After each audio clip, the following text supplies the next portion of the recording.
So, super cool knot, very similar to the square knot, but it's called a sheet bend. And it's for attaching ropes of 2 different diameters to each other. Let's say that you have something you want to suspend from a piece of tie line, but you want to haul it upstairs with a piece of lift line that we'd use on a batten. Great way to snatch this tie line up to somebody in the grid is to use a sheet bend.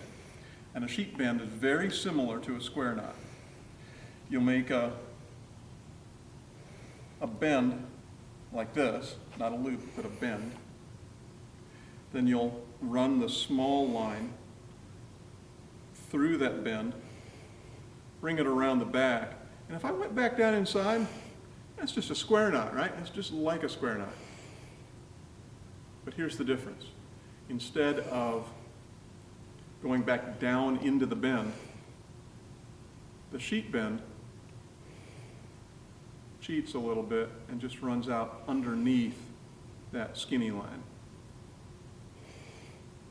And what's really great about this is when it has tension on it, it's really solid. We're not going to lose that little piece of tie line.